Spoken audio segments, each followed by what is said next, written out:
네, 자, 뷰티풀 굿머니로 이어가도록 하겠습니다. 외국인과 기관 투자자들의 수급 종목과 시간의 거래에서의 특징주를 살펴보겠습니다. 오늘 함께해 주실 분은 헤르메스 스탁의 하창한 본부장입니다. 어서 오십시오. 네, 안녕하십니까. 네, 자, 그럼 정수환 아나운서 시간의 거래 특징주 전해주십시오. 네, 어제는 시간외가 시간외 했다였습니다. 말 그대로 장 마친 시간 이후에 들려온 소식으로 종목들이 움직였는데요. 먼저 현대코퍼레이션부터 체크해 보겠습니다. 장 마치고 실적을 발표했습니다. 유가와 환율 강세에 2분기 영업이익이 전년 대비 200% 증가하는 호실적을 발표했고요. 이 신성 ENG는 창사 이래 최대 규모의 3천억 원, 이 신규 수주액을 달성했다라는 소식을 전했습니다. THQ는 마감 이후에 이 최대 주주 휴림 로봇 변경 공시가 났고요. 이 같은 소식에 각각 현대코퍼레이션은 상한가를 터치했고 신성 ENG는 7%, THQ는 4%대의 오름세를 보였습니다. 네, 그리고 자율주행 상용화 기대감에 움직인 기업들도 있는데요. 네, 지난 1일 중국의 레벨4 이 자율주행 차량 운행 허가 소식과 또 국내 소카 IPO 기대감이 반영된 것으로 보입니다. 캠시스와 퓨런티어가 이 같은 소식에 시간 외에서 반응했습니다. 특징 종목 살펴봤습니다.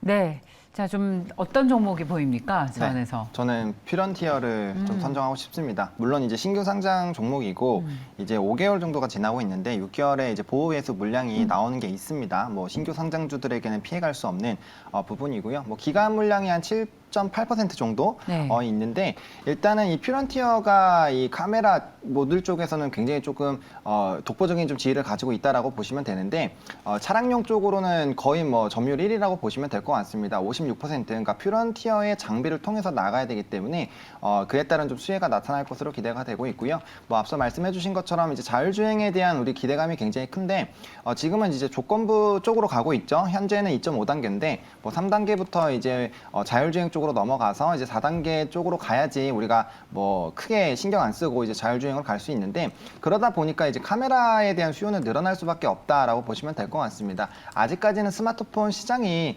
이제 차량용 카메라 시장보다는 조금 더 크지만 점진적으로 좀 변화가 되지 않을까라고 보고 있고요.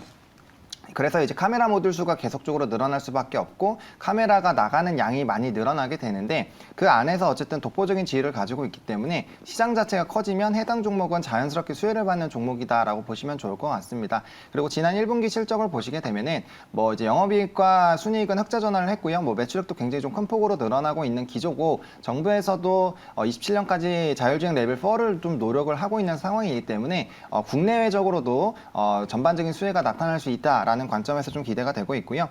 차트적으로 보시게 되더라도 저점에서 조금 올라왔지만 물량들을 계속적으로 소화해주면서 계단식 좀 상승을 해주고 있습니다. 이번에도 좀 횡보 기간이 있었고 다시 이제 쌍바닥 찍고 좀 말아올릴 가능성이 지금 있는 자리이기 때문에 충분히 좀 접근이 가능하다라고 보고 있습니다. 그래서 매수가는 26,000원부터 27,500원까지 분할로 좀 접근해 보시면 좋을 것 같고요. 목표가는 31,500원으로 짧게 잡았는데 일단 해당 라인에 매물이 있습니다. 그래서 거래량을 동반하면서 좀 뚫어줘야 되는데 예. 단기적으로 이제 보유해서 물량이 좀 나올 수도 있는 상황에서 폭발적인 거래량이 조금 나오기는 좀 어렵지 않을까라는 관점에서 일단 매물대 상단으로 1차적인 목표가 제시 좀 드리도록 하겠고요. 뚫어주면 굉장히 세게 갈 거니까 그때는 조금 분할로 매도 접근하시면 될 것 같고 손절 라인은 23,000원으로 제시를 드려보도록 하겠습니다. 지금 그 보호회수 물량 나오고 나서 차라리 리스크 해소된 이후에 관심 가는 건 어때요? 근데 이제 어차피 이쪽은 저는 성장할 수밖에 없는 부분이라고 보고 있고 보호회수 물량이 무조건 나온다라는 보장은 없거든요. 없죠. 뭐 LG에너지솔루션도 맞아요. 보시게 됐을 때 사실 맞습니다. 엄청나게 걱정을 했지만 그렇게까지 보호회수 물량에서 이제 점진적으로 좀 반응을 했기 때문에 퓨런티어도 그런 관점에서 봤을 때 너무 그거에 따른 부담감을 가질 필요는 없지 않을까 생각합니다. 눌림목 매수 타이밍이다. 네. 라는 말씀. 사실 이 섹터에서 캠시스라는 큰 형이 있는데 네. 아시죠? 그렇죠. 그래서 캠시스만큼 못 갔다고 많이들 원성이 좀 있었어요. 그렇죠. 네, 근데 이제 뭐 제가 생각하기에는 이제 예. 테마성으로 급격하게 너무 올라가는 것보다는 점진적으로 올라가는 게 우상향 쪽으로는 더 좋지 않을까. 어차피 이 산업은 향후 정부에서도 좀 추진하고 있고 적어도 27년까지는 모멘텀이 좀 살아있다라고 보시면 될 것 같고 향후 지나면 지날수록 더 자율주행이 더 이제 전 좋아요. 세계적으로 예. 상용화가 될 거기 때문에 그에 따른 수혜는 톡톡히 받지 않을까 생각합니다. 그러니까 펀더멘탈로는 걱정할 게 없고 근데 수급이나 어떤 지금의 매물벽 같은 거 확인은 네. 좀 필요할 것 같고 유보율도 굉장히 높은 회사라서 네, 또 이 많은 현금으로 뭐 할지도. 그렇죠. 네, 그런 기대감도 있는 회사입니다. 현금 많은 사람, 네. 기업이든 사람이든 제일 부럽습니다. 자, 다음 보겠습니다. 외국인과 기관 특징주 살펴보시죠. 전해주십시오. 네, 포인트는 바로 연속성입니다. 지난주 2거래일 이상 연속해서 담아낸 종목들 상위 종목으로 정리를 해봤고요. 어제 그제 수급을 움직였던 가장 큰 키워드는 바로 인플레 법안이었습니다. 네, 그 시세 아직까지 최근의 흐름들 이어가고 있고요. 연속성 포착이 됩니다. 일단 외국인 수급부터 체크해 보도록 하겠습니다. 네, 이제는 신재생 조선은 장바구니 필수템이 된 것 같습니다. 여전히 담아내고 있고요. 이 신재생은 태양광 업체 하나솔루션 매수를 했습니다. 사흘째 27%의 상승력을 보이고 있는데 어제는 다소 쉬어간 모습입니다. 네, 외국인도 4거래일 연속해서 담아내고 있고요. 조선업도 여전히 매수를 보이고 있는데 현대미포조선 담아냈습니다. 벌써 13거래일 연속해서 사들이는 모습입니다. 세 번째로는 자동차가 오랜만에 움직였는데요. 이 현대차가 수소전기 트럭 27대를 독일에 공급한다라는 소식을 전했습니다. 이 같은 소식에 현대차 그리고 부품주인 만두까지 장바구니에 담겼습니다. 네, 마지막으로 깎아주, 롯데 지주까지 함께 매수하는 모습 포착되었습니다. 네, 기관으로 넘어와서 바로 체크를 해보겠습니다. 일단 외국인과 비슷합니다. 최근 이렇게 기관 외국인이 담는 모양이 비슷한데요. 움직임 체크를 면밀하게 해보겠습니다. 일단 기관도 신재생 에너지 사들이고 있습니다. 세아 제강지주는 무려 14거래일 연속해서 매수하고 있고 현대에너지솔루션은 5거래일 연속해서 사들이는 모습입니다. 네, 그리고 자동차 부품주로는 기관 현대위아를 선택해서 장바구니에 담았고요. 네, 4,450억 원 규모 계약 소식을 전한 한국카본과 지난주 화요일까지는 이 오스템 임플란트 매수를 했는데 어제는 또 덴티움으로 기업을 바꿨습니다. 덴티움까지 담아내는 모습 정리를 해봤습니다. 외국인과 기관 수급이었습니다. 자막을 정성환 아나운서가 직접 쓰는데 정말 재치 있지 않습니까? 네, 조선주와 신재생은 이제 장바구니 필수템 정말 와닿습니다. 그래서 저희도 이 필수템을 한번 골라볼까요? 네. 네. 그래서 저는 이제 오늘은 조선 쪽으로 좀 포커스를 잡았습니다. 그래서 외국인 쪽으로는 현대미포조선, 그다음에 기관으로는 한국카본을 좀 선정을 했는데 일단 현대미포조선의 잠정 실적을 보시면 드디어 당기순이익이 흑자 전환을 했습니다. 그리고 이제 영업이익 같은 경우는 90% 정도가 올라갔는데 여전히 좀 적자긴 하지만 거의 이제 흑자 전환 직전에 있다라고 보시면 좋을 것 같습니다. 일단 수주 자체가 굉장히 좀 많이 나온 상황이죠. 반기 만에 작년에 전체 수주량 소형 컨테이너선 쪽에서는 이미 넘어섰기 때문에 실적적인 부분에서는 좀 기대가 된다라고 보시면 좋을 것 같고요. 이제 조선 쪽 같은 경우는 성과가 계속 좋아지는 상황에서 부담감으로 작용했었던 후판, 철강선 가격이 좀 줄어들다 보니까 후판에 대한 가격이 이제 인상에 대한 부담감이 좀 줄었습니다. 거기에 따른 좀 수혜가 나타날 수 있고요. 전반적으로 수주가 늘어나는 그런 국면에서 이제 또 좀 카타르라든지 모잠비크 같은 이제 거대한 대규모 또 수주가 기다리고 있는 상황이기 때문에 거기에 따른 기대감들 충분히 좀 가져가 보실 수 있지 않을까라고 보고 있는 상황이고요.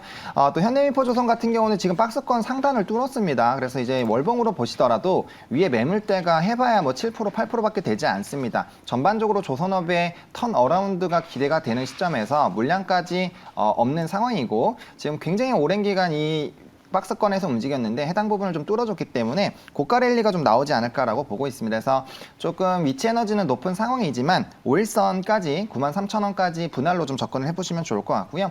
목표가는 1차로 11만 5천 원 좀 제시드리도록 하겠고 손절 라인은 8만 원 좀 제시드리도록 하겠는데 월봉이나 주봉상 그 위에 고점이 그쪽 라인이기 때문에 일단 1차적으로 거기 좀 보시면 좋지 않을까라고 말씀을 드려보도록 하겠습니다.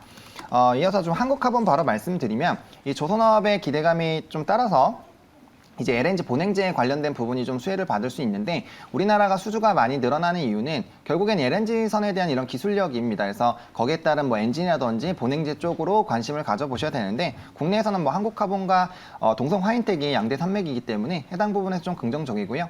최근에 이제 수주를 보시면 작년 매출액의 100%를 넘어서는 수주를 했습니다. 가장 최근에 120%를 수주를 했고요.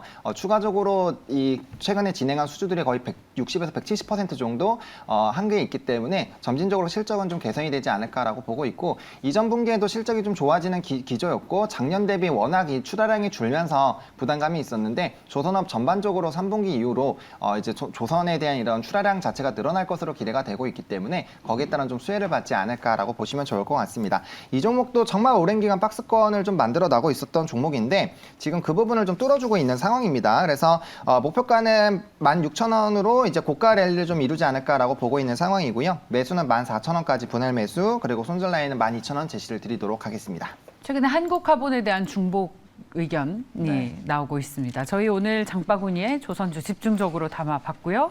자, 다음은 사모펀드 특징주 보겠습니다. 전해주십시오. 네, 사모펀드는 상대적으로 위 기간 외국인보다 이 단기적 절대적 수익을 지향합니다. 사모펀드 장바구니부터 체크를 해보겠습니다. 사실 어제는 가득가득 2차 전지만 담아냈는데요. 오늘은 그래도 조금 다양해졌습니다. 그래도 2차 전지 여전히 사들이고 있습니다. LNF는 지금 3거래일 연속해서 매수 우위하면서 이렇게 1위 자리를 여전히 차지하고 있고요. 포스코 케미컬도 여전히 담아내고 있습니다. 네, 그 밖에도 해운주, 선박, 수주, 호조 소식에 기업들 담아내고 있습니다. 페드션과 현대 일렉트릭을 매수를 보였고요. 마지막으로 하나손해보험도 매수를 보였습니다. 이 최근 보험사들이 보유 부동산의 유동화를 잇따라 추진 중인데 하나손해보험도 이 같은 투자 소식을 알렸고요. 이에 장바구니에 마지막으로 추가가 됐습니다. 사모펀드 특징 종목 살펴봤습니다. 자, 또 어떤 종목에 집중합니까? 네, 현대 일렉트릭을 좀 보겠습니다. 네. 일단은 요번에 잠정 실적 같은 경우는 영업이익이나 이제 순이익 쪽에서 좀 부담이 있는 상황인데 이제 그 다음 분기에 좀 좋아지지 않을까라는 기대감이 있습니다. 일단 뭐 이제 조선 쪽도 같이 보셔야 되는데 자회사에서 이제 조선업을 하는 부분이 있다 보니까 거기에 따른 좀 수혜가 나타날 수 있고 뭐 비중 자체도 좀 적지는 않습니다. 근데 앞서 말씀드린 것처럼 조선업 자체가 좋아지다 보니까 거기에 따른 실적 기대감이 충분히 좀 있는 상황이다라고 보시면 좋을 것 같고요. 최근에 에너지에 대한 이런 부담감이 굉장히 좀 큰 상황인데 이제 원전용 변압기를 수주를 했었던 과거 전력이 있습니다. 그래서 원전 쪽에 대한 이런 대체 에너지, 그러니까 에너지에 대한 이런 부담감이 좀 커지고 있고 폭염이 있다 보니까 여름 이제 겨울에는 강추위에 따른 또 에너지에 대한 수요가 굉장히 좀 크게 늘어나지 않을까라는 불안감이 있는 상황입니다. 거기에 따라서 뭐 지금 신재생 에너지부터 시작을 해서 원전까지도 지금 대체적으로 좀 상승 기조를 유지를 하고 있는데요. 일단 에너지 무기화에 따른 이런 부담감도 있는 상황이고 거기에 따른 계속적인 좀 수혜가 나타나지 않을까라고 보고 있는 상황입니다. 그리고 뭐 이번 분기 같은 경우는 뭐 컨센서스에 거의 부합하는 흐름이었기 때문에 향후 실적에 대한 이런 개선 기대감들을 좀 목표로 좀 잡아보시면 좋을 것 같고요. 에너지 대란이 끝나지 않으면 이 종목도 좀 같이 움직일 가능성이 굉장히 좀 높다라는 관점에서 보시면 좋을 것 같습니다.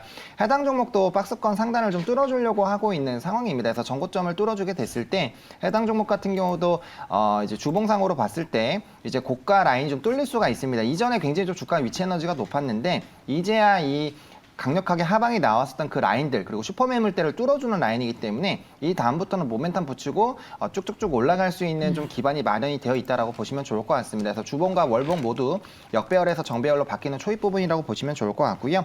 그래서 가격 라인은 좀 높아 보이지만 주봉과 월봉으로 봤을 때 월등히 낮다. 그래서 25,000원까지 분할 매수 좀 해주시고요. 목표가는 1차로 31,000원 그리고 손절 라인은 22,500원 제시드리도록 하겠습니다. 쭉쭉쭉 올라갑니까? 가능성이 없지 않다고 보여집니다. 그렇게 말씀하셨잖아요. 네, 왜냐하면은 쭉쭉쭉. 이 슈퍼 매물대를 뚫어줬고 네. 굉장히 오랜 기간 이 부분을 뚫어주려고 노력을 했었기 때문에 그리고 이제 모멘텀 자체가 에너지 쪽으로 포커스가 되어 있는 상황에서 충분히 좀 기대를 해보셔도 좋은 종목이 있지 않을까라고 생각합니다. 쭉쭉쭉 하셔서 쭉쭉쭉쭉쭉. 네. 그러고 쭈쭈바 먹어요. 네. 죄송합니다. 네. 자, 현대 일렉트릭까지 살펴봤습니다. 헤르메스 스탁의 하창원 본부장이었습니다. 고맙습니다. 네, 감사합니다.